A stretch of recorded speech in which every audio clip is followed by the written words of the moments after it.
సినిమాలు మీకేం కొత్త కాదు, కానీ ఏ సినిమా రిలీజ్ అయినా అందరికీ కొంత నర్వస్నెస్ ఉంటుంది. మీకు కూడా ఉంటుందా? నాకు నిండా మునిగినోడు చలి అని చెప్పాను. కానీ బాధ్యత ఉంటుంది. అంటే సినిమా బాగుందంటే ఆనందిస్తాను, బాగలేదంటే ఓకే ఏం కరెక్ట్ చేయాలని ఆలోచిస్తాను, అంతే తప్ప. ఎందుకంటే ఎందుకు నాకు నర్వస్నెస్ ఉండదు అంటే చేసేటప్పుడు చాలా ఒళ్ళు దగ్గర పెట్టుకుని చేస్తాను. నేను సినిమా బాగలేదని కూడా ముందే చెప్తుంటారు, బాగలేదు ఇబ్బందులు ఉన్నాయి చూసుకోండి. అందువల్ల నాకు ఏంటంటే నాకు గిల్ట్ ఉండదు బేసిక్గా. ఇప్పుడు మెచ్యూరిటీ వచ్చి ఎప్పటి నుంచో మూవీస్ తీస్తున్నారు, ఇప్పుడు మీరు అలా అనుకుంటున్నారా? మొదటి నుంచి కూడా అలాగే ఉండేవాళ్ళ? దీనికి నేను సమాధానం చెప్పాను. మీరు కావాలని నా ఇంటర్వ్యూస్ చూసుకోండి, బిఆర్ రాజు గారితో ఉంటాయి. ఆ ఇంటర్వ్యూస్లో నేను ఇప్పుడు ఏం మాట్లాడినా అవే ఉంటాయి. అందుకని ఉదాహరణకు తొలి ప్రేమ తీశాను. తొలి ప్రేమ షూటింగ్ చేసినప్పుడు సినిమా అయిపోయి రిలీజ్ అవుతుంటే నేను కూర్చొని అక్కడ ఒక్కనే కూర్చున్నాను.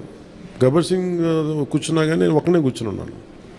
నా పక్కన పార్టీస్ ఏమి ఉండవు. జస్ట్ ఒకసారి నా జీవితంలో నన్ను పార్టీకి పిలిచింది భీమ్లా నాయక్. ప్రత్యేకంగా నన్ను పిలిచారు. ఎందుకంటే ఇంత 10-15 రూపాయలు టికెట్ అప్పుడు కూడా ఇంత డబ్బు చేసింది సినిమా అని అనుకొని దాని ఒక్కదాన్ని ఫస్ట్ టైము నా జీవితం అదే మొదటిసారి వెళ్ళటం. మళ్ళీ దీని తర్వాత కూడా వెళ్తాను కూడా నాకు డౌట్.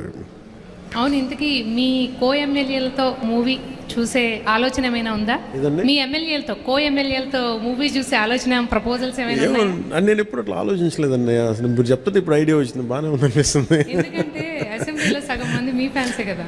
మేబీ మా ఎమ్మెల్యేస్ అందరికీ, మా కూటమి ఎమ్మెల్యేస్ అందరికీ ఖచ్చితంగా దీన్ని ప్రత్యేకమైన షో అయితే వేస్తే వాళ్ళు కోరుకుంటే ఖచ్చితంగా, అంటే నేను ప్రమోట్ చేసుకునే ఇబ్బందిగా ఉంటుంది కానీ ఖచ్చితంగా వాళ్ళందరూ అడిగితే మన హరిప్రసాద్ కానీ ఖచ్చితంగా I think will organise an exclusive screening for them. అందరికీ మనసులో ఉంది కానీ బయటకు అడగలేకపోతున్నారు. సో మీ ద్వారా వచ్చింది కానీ ఖచ్చితంగా నేను అడ్రస్ చేస్తాను. Thank you.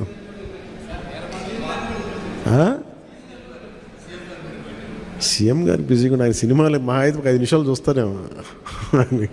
ఎందుకు రోజు నన్నే చూస్తుంటారు కదా, సినిమా చూసినట్టు అనుకుంటారు.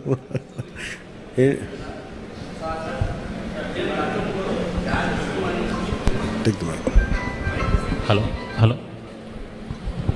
జానీ సినిమాని గతంలో మీరు డైరెక్ట్ చేసి ఆ టైంలో కొంత ఫ్లాప్ అనే ఇబ్బందికరమైనటువంటి వాతావరణాన్ని కలిగించుకున్నారు.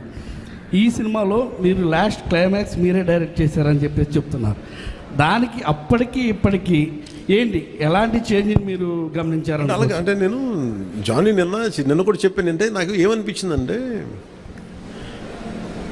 ఒక సినిమా తీసేటప్పుడు చాలా నలుగుతూ ఉండే. నేను చెప్పేది సినిమా అనేది ఒక్కటే కష్టపడేది కాదు, ప్రతి ఒక్కటే. ఈవెన్ ఒక చిన్నపాటి ఉపాధి శ్రామికుడు కూడా కష్టపడతారు, యుద్ధం చేయాలి పట్టుకోటి కోసం. సినిమా ఏంటంటే చాలామంది డబ్బులు చాలా గ్లామరస్గా కనిపిస్తుంది ఫిల్మ్ ఇండస్ట్రీ.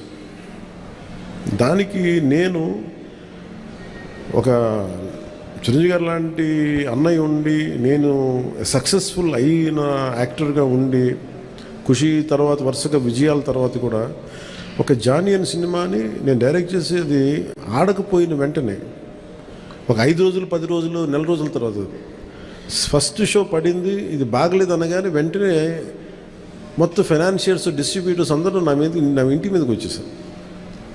మాకు డబ్బులు రావట్లేదు, ఇప్పుడు ఏం చేస్తాం? నా క్వశ్చన్ ఏముందంటే, మీకు డబ్బులు ఇచ్చినప్పుడు నాకు ఎప్పుడు ఎక్స్ట్రా ఇవ్వలేదు కదా, ఇప్పుడు డబ్బులు పోయినప్పుడు అది ఉండదు అక్కడ.